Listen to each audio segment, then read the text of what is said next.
Hi there, a very good noon and welcome to BYJU'S Exam Prep channel. If you're new here, don't forget to subscribe to the channel and be a part of the community. We keep on bringing a lot of high quality sessions for you.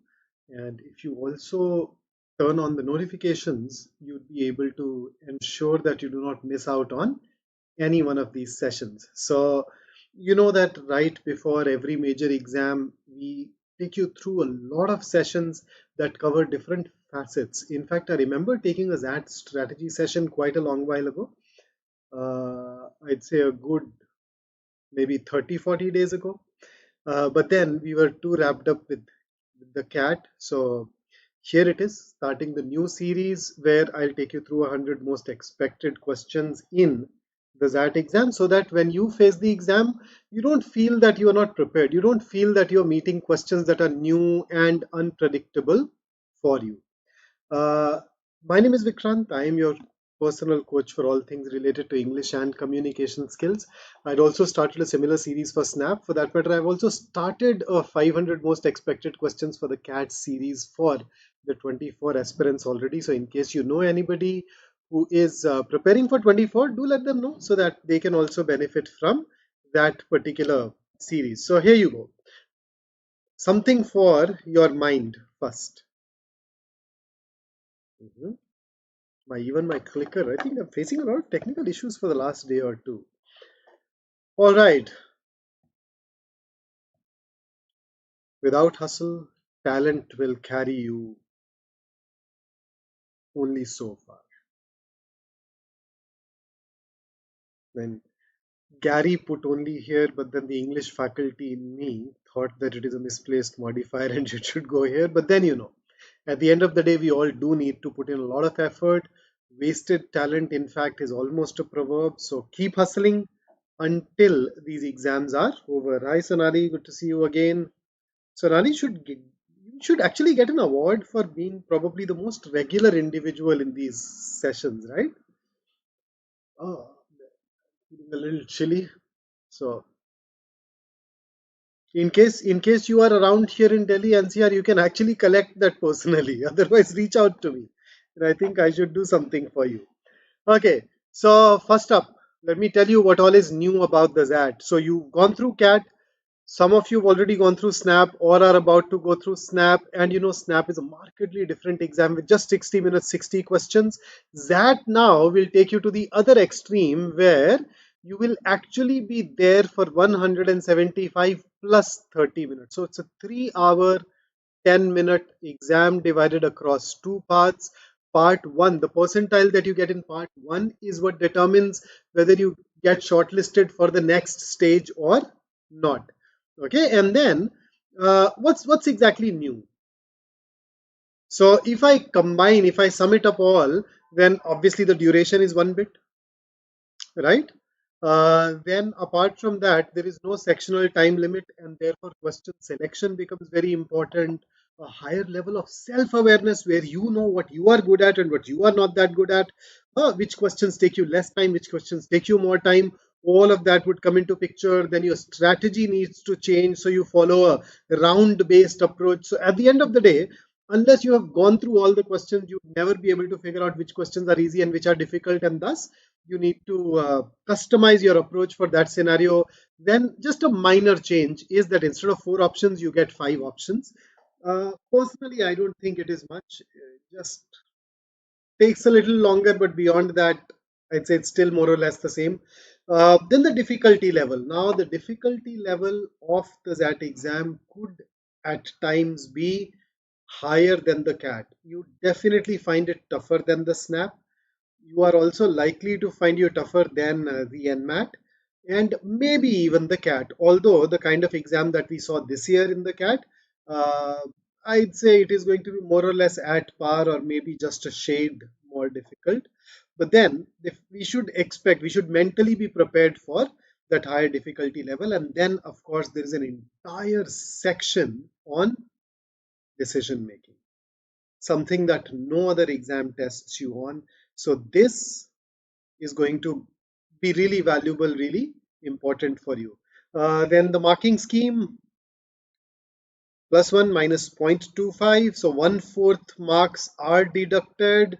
There are no negative marks in GK though, and there is a penalty for leaving questions. You can leave 8 questions of part 1 without incurring any penalty, but every question that you leave unattempted thereafter, they deduct zero point 0.1 from your overall kitty.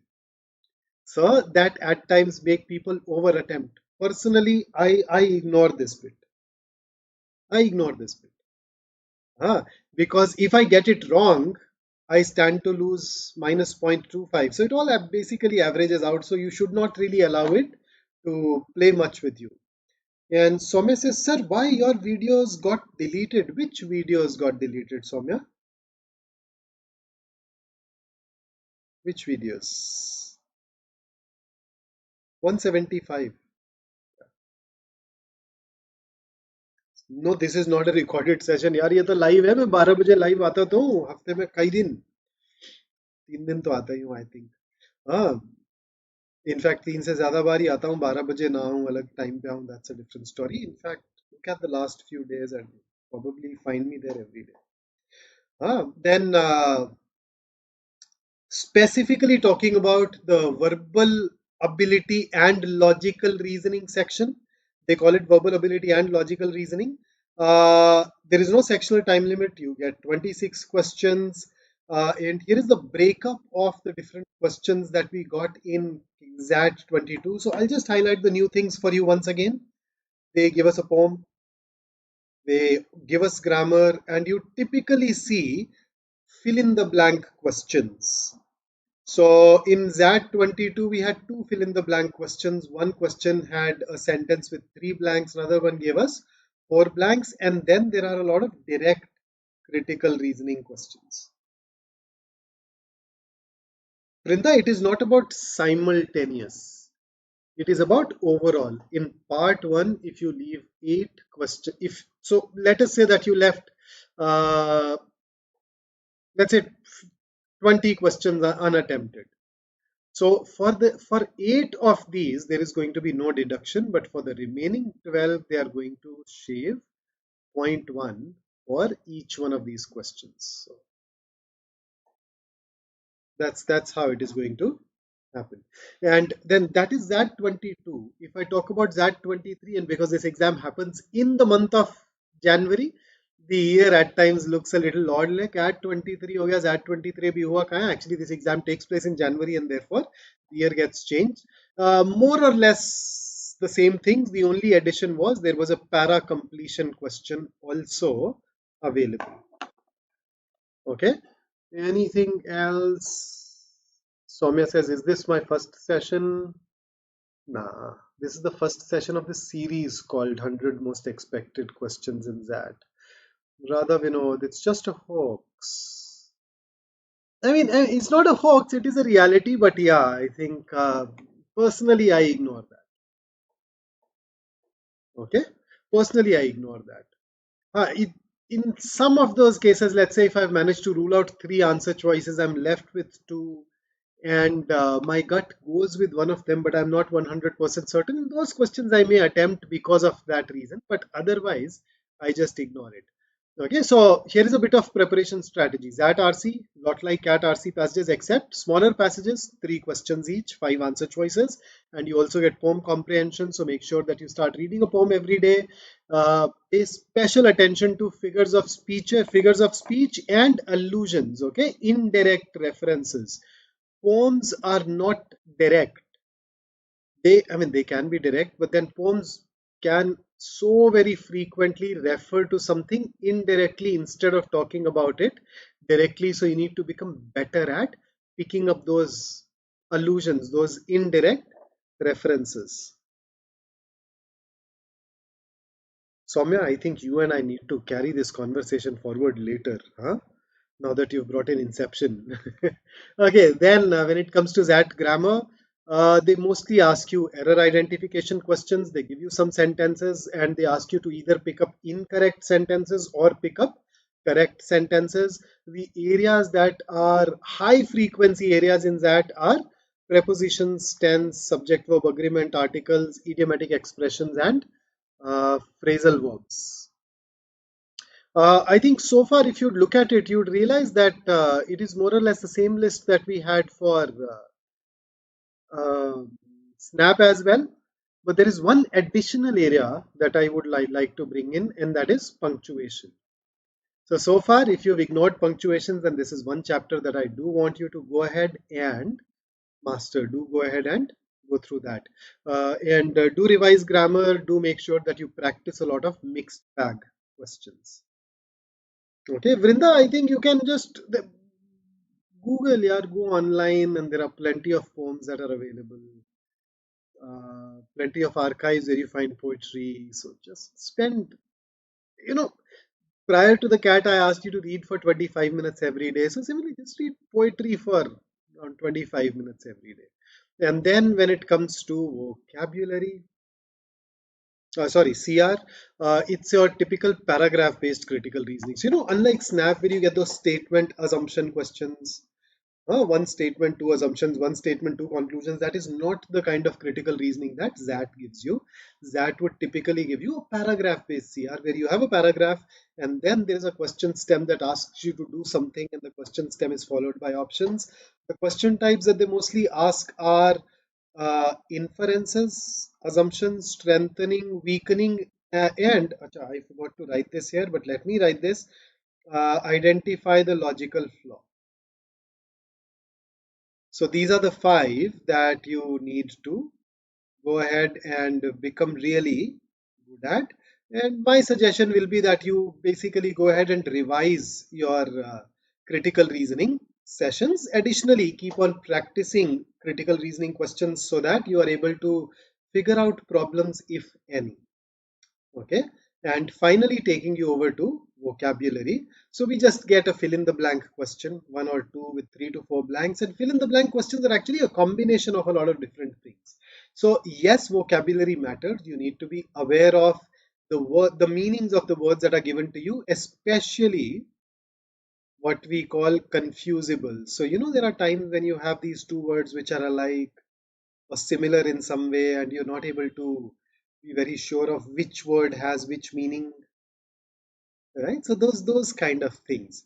Then, of course, fill in the blank questions also demand that you are able to understand the sentence, use your logic, and at times even grammar to choose your answer choices. So in case you face issues in these question types, let me know and I can take you through some fill in the blank questions. If you are already part of my batches at BYJU'S Exam Prep, then you've already gone through a dedicated session on this. But then I think moving forward, I would want to emphasize those varieties, those question types that you tell me you need more inputs on. Okay, so let's go ahead and practice some questions now. And straight off the bat, let us start with a poem. Okay, so some of you keep on asking me, sir, poem क्या कहाँ से पढ़े कैसे पढ़े? अभी पहले साथ में पढ़ ही लेते हैं यार. So here is a poem on your page. Thereafter, I'll take you through some questions that are based on this particular poem. But then read it, read it twice. Once you've done reading it twice, let me know, and I want you to read it aloud. Unlike a passage where I don't want you to vocalize, when it comes to a poem, it's a good idea to read it aloud. Go ahead, and then once you've done this, we'll move forward from there.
Blessed is blessed.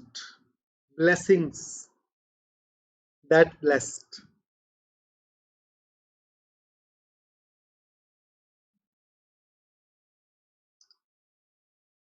So you feel that, this life is amazing. For your sake, such miles have I traversed. All those others who came close and moved off in the darkness, I do not know if they exist or not. Then, okay, so here is your question number 1. You can use the seeker to refer to the poem. Go ahead, share your answer, and then we'll see.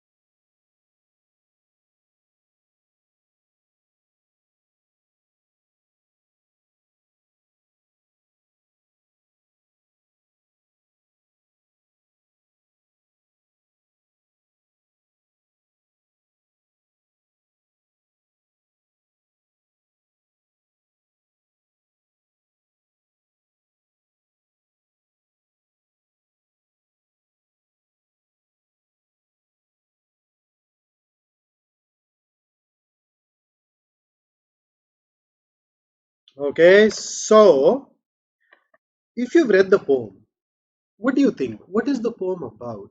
What is the core message that it offered?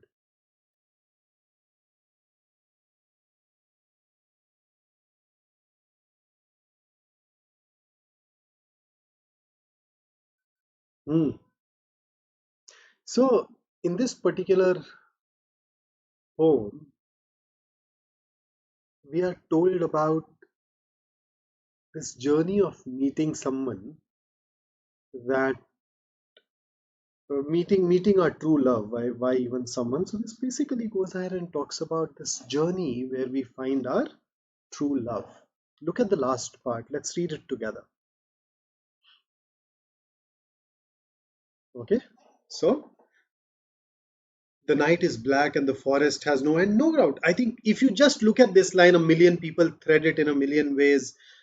You can so far think of it as the journey of life.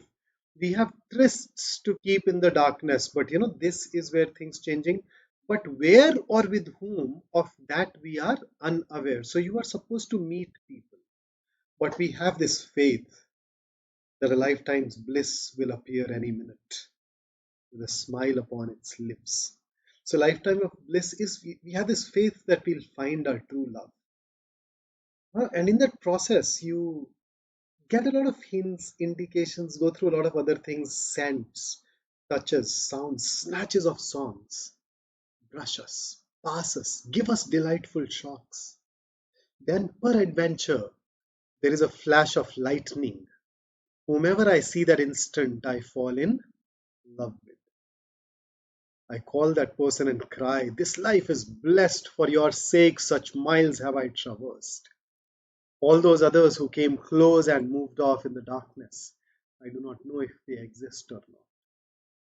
So it's actually about the process of how we go and find our true love. And therefore, in the context, the night is black and the forest has no end, it is not the journey of life, it is the path through which you discover your love. And that is why it will be C and not A.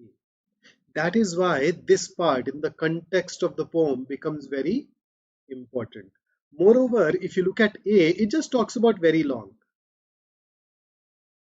But then look at what has no end. Forest, even if you were to interpret, forest would usually represent what? Remember allusions, indirect references. Forest would typically refer to what?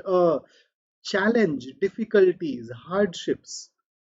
So it is not, and moreover, it's the hardships, the challenges that seem unending, not the life itself that seems unending.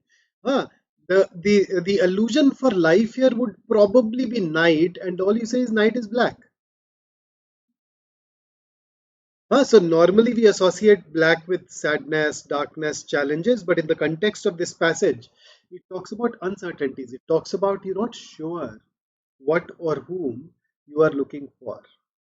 And that is what makes C a better answer choice. Okay, here is the next one. What does the lightning represent in the poem?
Here are the answers, people.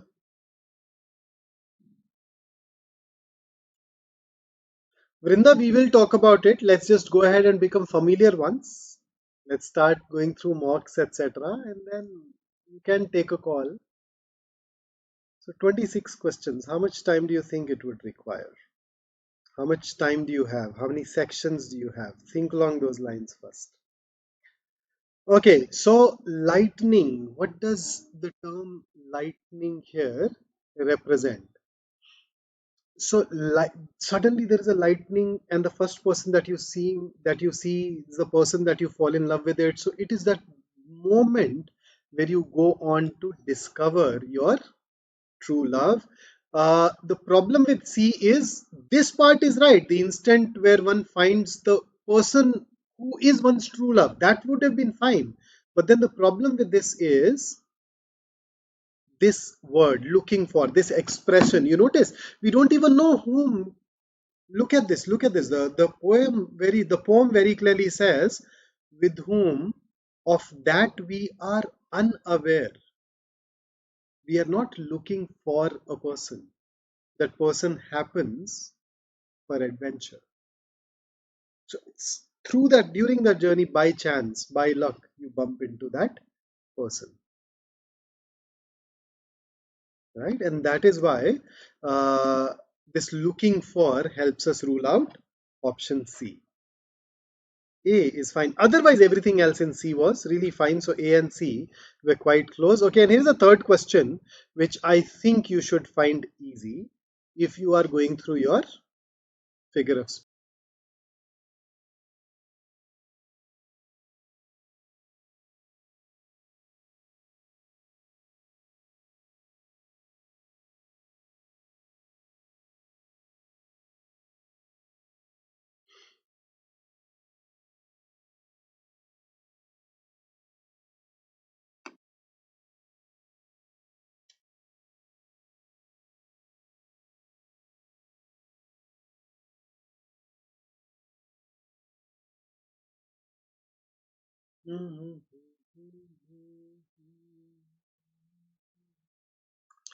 Absolutely spot on, guys. It is indeed B. Oxymoron is where we use two contradictory words for impact, right? So shock and delight. So delightful shocks, definitely an oxymoron. What is metonymy? Let's quickly revise our figures of speech. What is metonymy? Metonymy is when we use a related word to refer to something. Okay, for example, uh, when we say the bench has arrived at a decision, then this bench basically refers to the judge or the judges. right? So the bench is linked to the quad. Ah, it's a related word. So when we use bench to refer to the judges or the court, then you would call it metonymy. Or for that matter, when I say the White House, the White House would basically talk about the president of the US. So a related word to refer to something. So that's metonymy.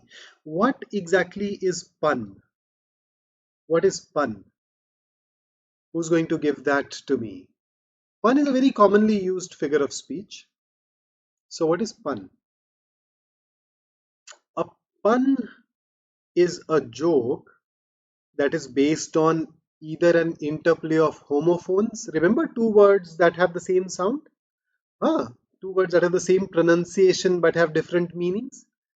Or it can be a joke that plays on two words that sound similar but they are not the same. So it may not always be an exact homophone. So the joke or the humor that gets produced is because of the confusion between those two meanings.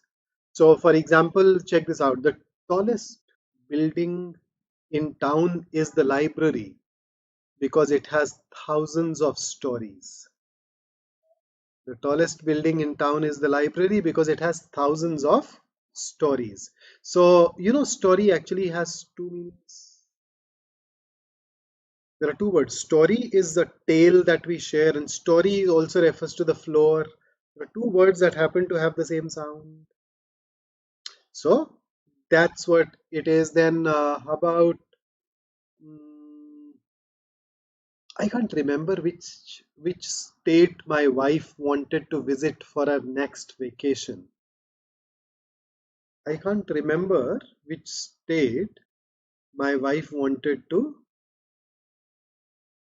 visit the next vacation. It's okay. I will.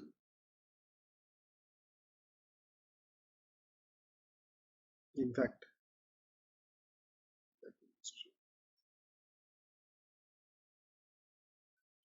now this may look like Alaska, but if you read it aloud, it's okay, Alaska. Alaska this can also be interpreted as I will ask her.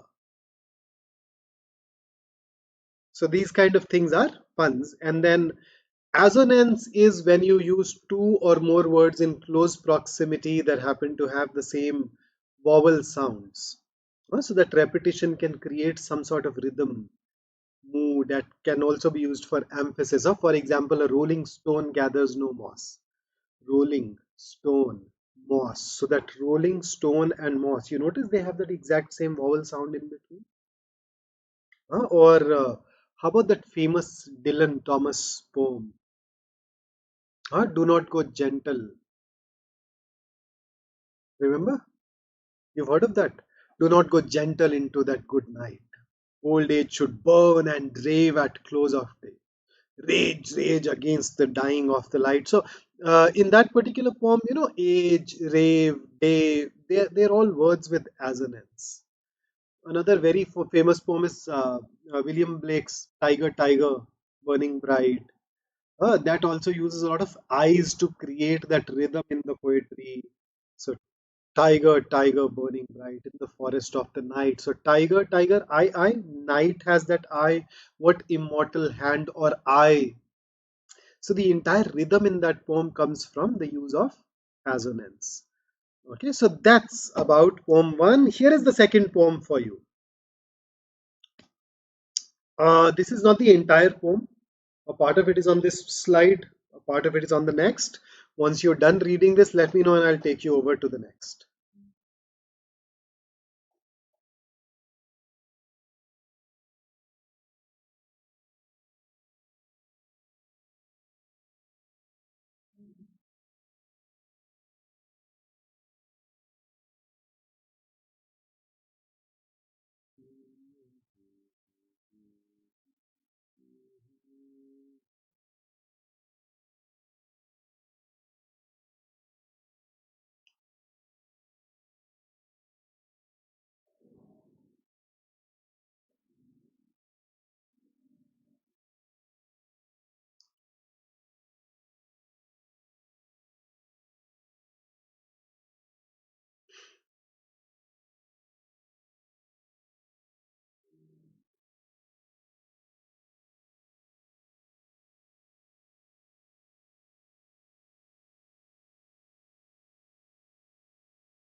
Done?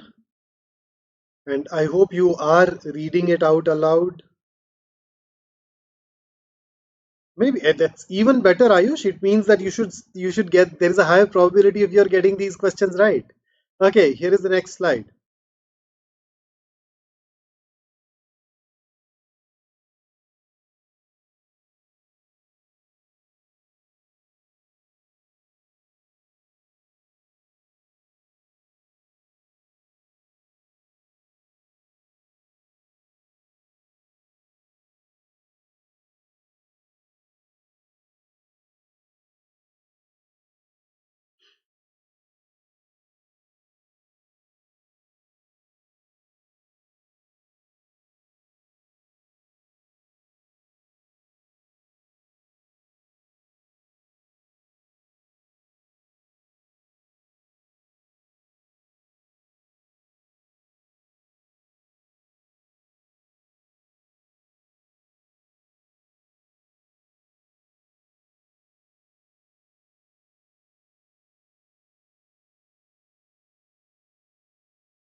Okay, so in case you've read it, can I take you over to the questions now?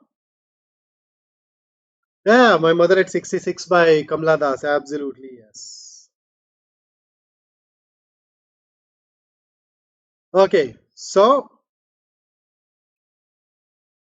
what's your answer?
It's a heartbreaking poem, actually. Like, come on, come on, come on. What is nostalgia? Nostalgia is when you think of a time gone by, a lovely time, a fabulous memory of your past, and you just want to relive it, but then you cannot go back to the past, go back to the past. So, nostalgia, no. A should be eliminated here itself. Then B says it is filled with trepidation. Okay, what is trepidation? Trepidation is a feeling of fear or anxiety.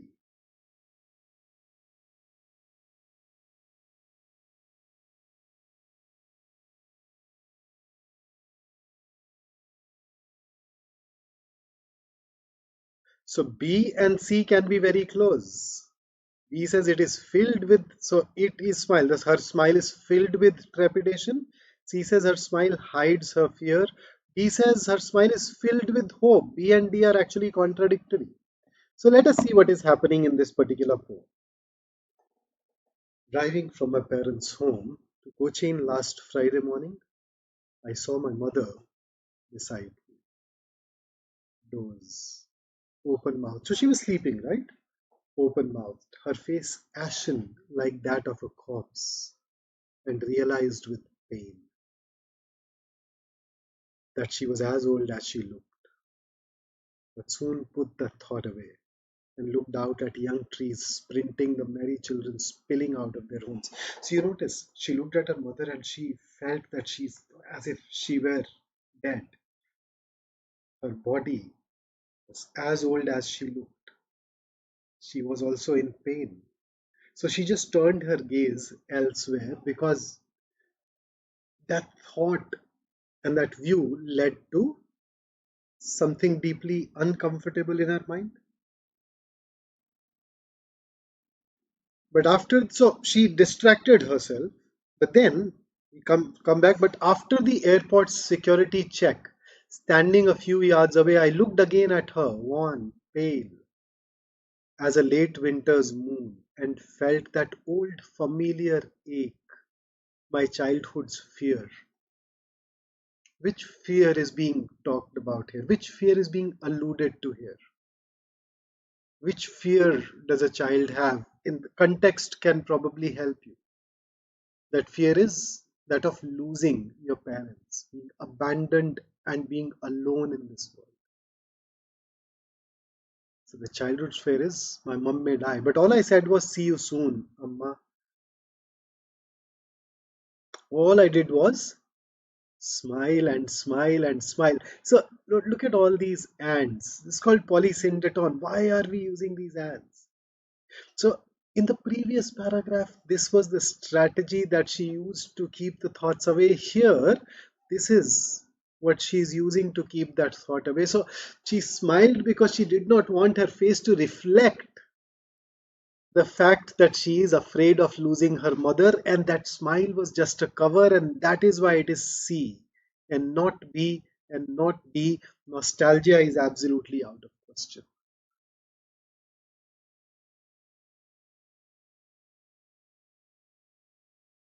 So that's worth for you. Here is the next one. Very demanding poem, actually. You know,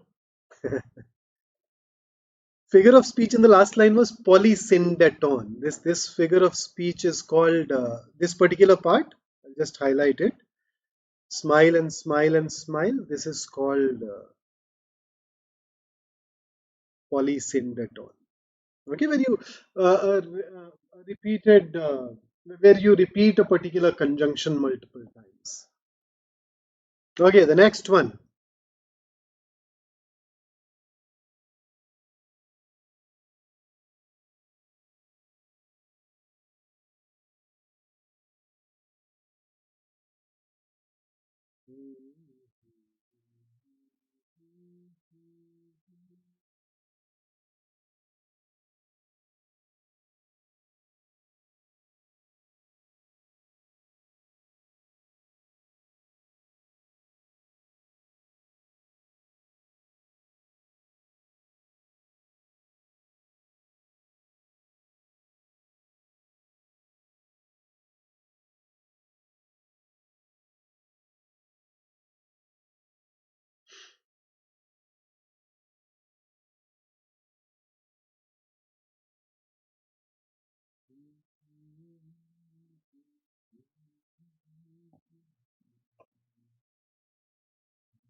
Okay, so let us see what is the meaning of the word one. When you use one to talk about a person's appearance or a person's complexion, then it means the person looks pale and gives the impression of illness, exhaustion, right? So pallid means pale, so that can be an answer. Lucid means clear, so cannot be an answer. Light, no. What is this fourth word? Gaunt. Gaunt is somebody who is very thin. Somebody who is very thin, especially because of sickness or hunger. So, considering that one does not really mean thin but means pale, pallid will come close, and therefore you are absolutely spot on in choosing A as your answer. Here is the next one. Which figure of speech is the phrase her face ashen like that of a corpse? Which figure of speech is being used here? Easy one.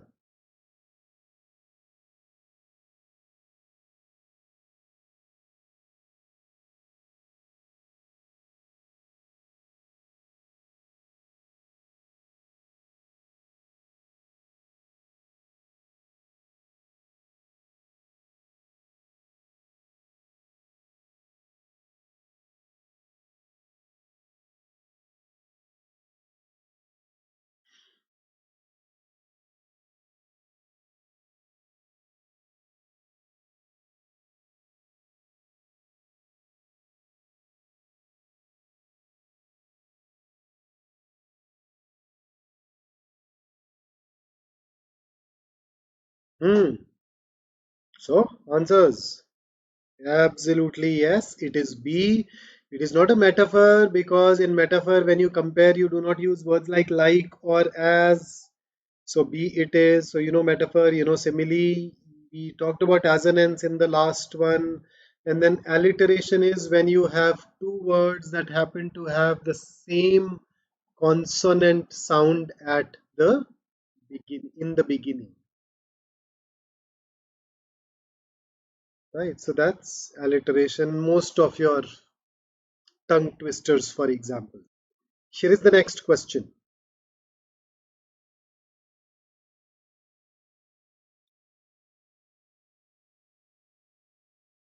अब आयुष ये तो यार मतलब it was a easy miss.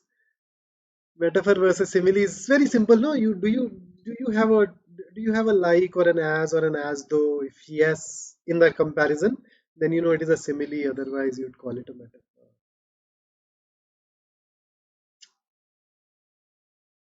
This should also be an easy one. Absolutely right. See, it is. What is tautology? Tautology is unnecessary repetition. For example,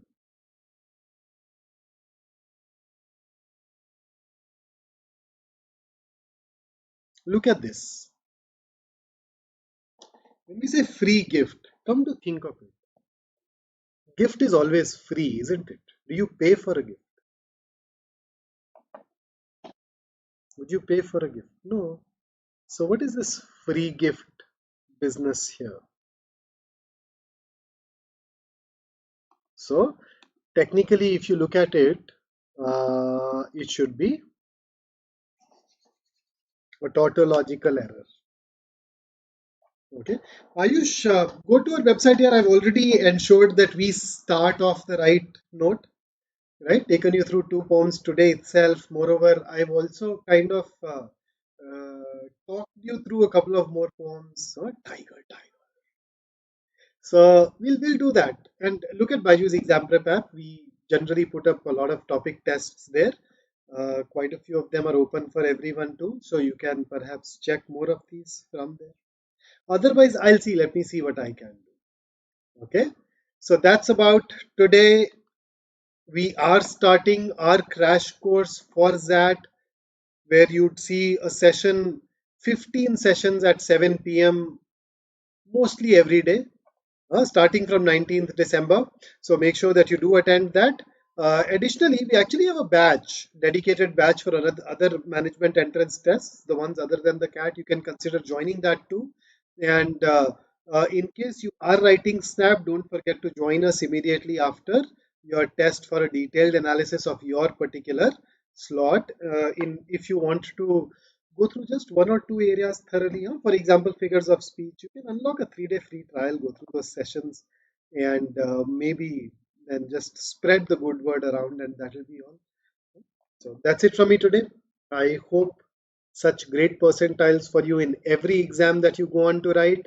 If you liked working with me, don't forget to like this session and do subscribe to the channel. Until I see you next, stay safe, stay focused, stay in touch. Have a great day ahead.